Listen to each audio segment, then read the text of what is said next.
हमारे रहबर ये कथा सुनाते थे, समझाते थे कि एक की ताकत क्या होती है।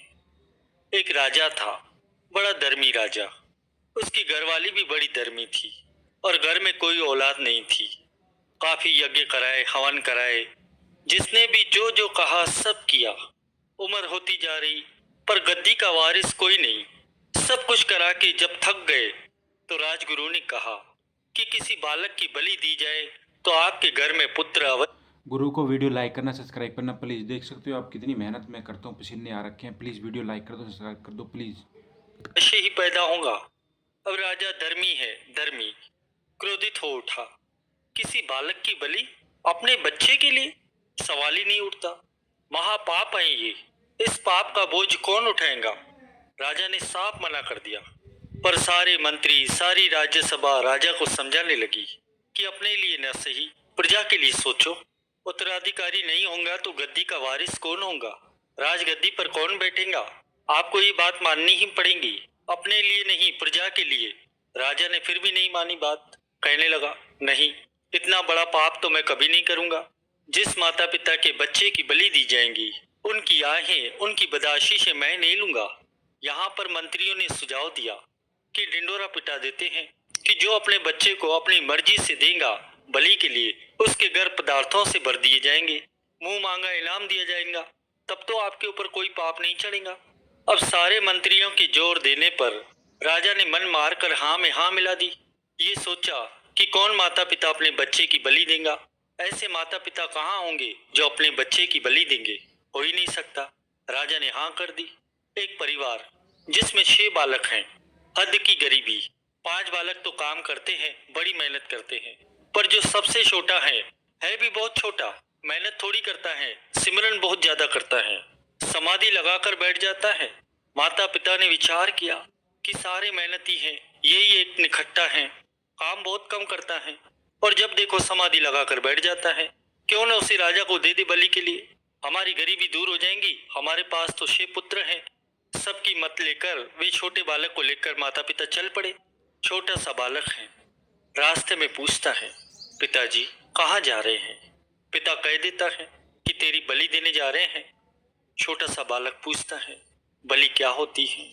पिता कहता है, तेरा सर कलम कर दिया जाएगा, उसके बदले में राजा हमें बहुत सारा धन देगा। छोटा सा बालक ये बात सुनकर हैरत भरी नजरों से पिता की तरफ देखता है गुरु को ये बात पूरे ध्यान से सुनना। कि इसने मुझे जन्म दिया, मेरे पिता ही मुझे मारने के लिए लेके जा रहे हैं। हैरान भरी नजरों से देखता है, चुप हो जाता है, कुछ नहीं कहता, चल पड़ता है साथ में। छोटा सा बालक जिसकी खेलने की उम्र है, पिता उसे मरवाने के लिए लेके जा रहा है। पिता अपने छोटे से बालक को लेके जा रहा है, हाथ पकड़कर राजा के सामने पेश कर दिया। राजा ने इतने से मासूम बच्चे को देखा, इतना प्यारा बालक, इतना छोटा, खेलने की उम्र है इसकी। राजा का तो मन ही भर आया। आंखों में आंसू छुपाते हुए पूछा कि तेरे पिता तेरी मर्जी से लाए हैं ना तुझे यहाँ पर? तुझे पता है ना क्यों लाए हैं? पिता पुत्र को घूरता है और बालक कहता है, हाँ मुझे पता है, मुझे यहाँ क्यों लाए हैं। मैं अपनी मर्जी से ही यहाँ आया हूँ, मेरी बलि देने के लिए लाए हैं। राजा का तो मन हिल गया इतने छोटे से बालक के मुख से ये बात सुनकर। पर राजा क्या करे, सारे मंत्रियों का प्रेशर है उसके ऊपर कि राजा, प्रजा के लिए तुझे ये काम करना ही पड़ेगा। मन मार के राजा चुप हो गया। तारीख तय हो जाती है, ढिंडोरा पिटवा दिया जाता है कि सारी प्रजा इकट्ठी हो जाए एक जगह पर, बालक की बलि दी जाएंगी। यह घटना केवल उस बालक की नहीं है, ऐसा समा हर एक के जीवन में आता है जब कोई भी साथ में खड़ा नहीं रहता। जरूर आता है ऐसा समा, न रिश्तेदार न कोई सगा, कहने का भाव कि वह चाहकर भी आपके काम नहीं आ सकते। ऐसी ऐसी मुसीबतें, ऐसे ऐसे दुख हैं, घर वाले, रिश्तेदार, मित्र चाहकर भी आपके काम नहीं आ सकते। उस वक्त काम आएगा तो वह एक ही है। इसीलिए अपने मन को समझाया करो कि अगर अपने हृदय में बसाना है तो उस एक को बसाओ, प्रेम करना है तो उस एक से करो, क्योंकि हृदय में बैठने की जगह केवल एक ही है। अगर हृदय में किसी और को बिठा दिया तो वह मालिक तो बैठ ही नहीं सकता, फिर पछताना पड़ेगा। ऐसी ठोकर मारेगा किसी और को बिठाया होगा तो, मालिक के अलावा। फिर इंसान कहता है कि मैंने बहुत बड़ी भूल की तुझसे प्रेम करके, इसलिए फर्ज निभाओ, किसी के मोह में मत पड़ो। और ये बातों से नहीं होगा, इन चीजों से वही बच सकता है जिसके अंदर शब्द का जाप हो। सारी प्रजा इकट्ठी हो गई, तारीख आ गई, कसाई भी आ गया बलि देने वाला, हाथ में उसके तलवार है। छोटा सा बालक भी खड़ा है, राजा की आंखों में आंसू है। इधर रानी भी घबराई हुई, क्या करने जा रहे हैं पर कोई चारा नहीं चल रहा किसी का। आखिर में जब समा होता है तो राजा कहता है बालक से कि बेटा, तेरी कोई आखिरी ख्वाहिश है तो बता। वह बालक जो उदास खड़ा है कहने लगा कि हाँ, मैं थोड़ी देर खेलना चाहता हूँ। राजा कहने लगा ठीक है, खेल लो बेटा। वह बालक क्या करता है, मिट्टी इकट्ठी करता है जो वहां पर पड़ी रहती है। बच्चे खेलते हैं ना अक्सर मिट्टी से।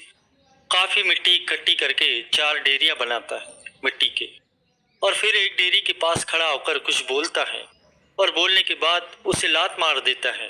दूसरी डेरी के पास खड़ा होकर उससे भी कुछ बातें करता है, और बात करने के बाद उसे भी लात मार देता है। तीसरी के पास खड़ा होकर उसे भी लात मार देता है। चौथी के पास खड़ा होता है, घुटनों के बल गिर पड़ता है, कुछ बोलता है उसे भी, पर लात नहीं मारता। वो बालक तीनों डेरियों को लात मार देता है, पर चौथी डेरी के आगे घुटने टेक देता है, कुछ बोलता है पर लात नहीं मारता।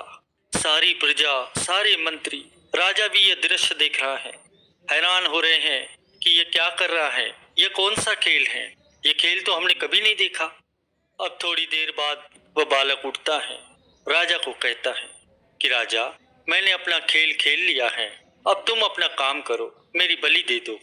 राजा, जिसकी आंखों में आंसू है, घबराया हुआ भी है, पूछता है मुझे एक बात तो बता, ये कौन सा खेल है?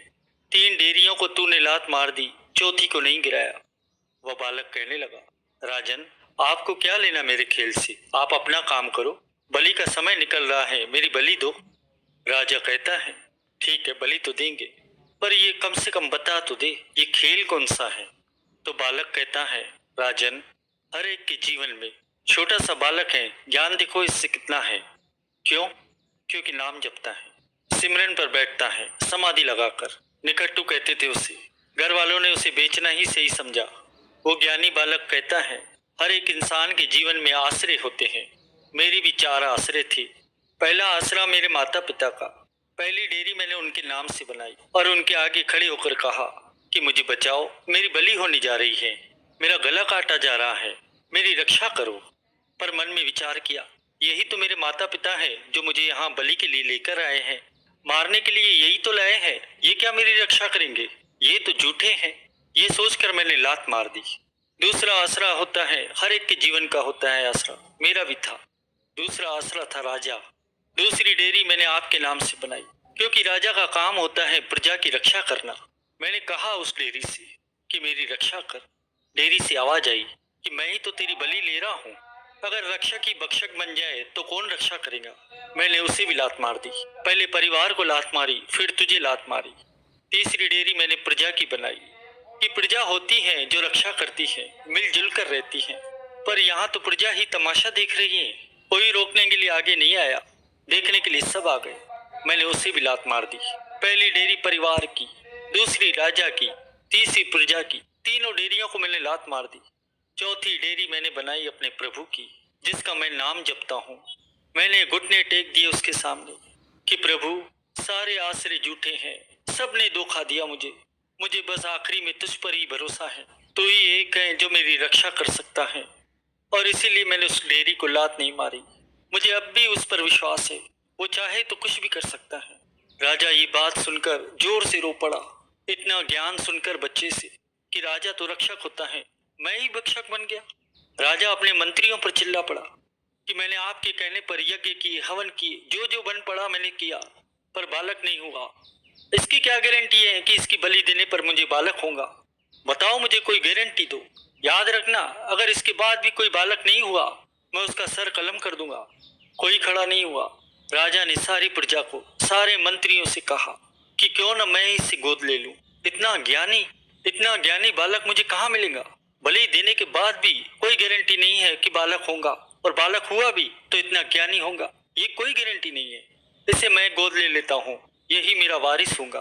सारी प्रजा, सारे मंत्री, रानी भी खुश हो गई उसे पाकर, और इधर वो बालक दौड़ कर गया उस डेयरी के पास और अपने गले से लगा लिया, लिपट सा गया उस डेयरी से।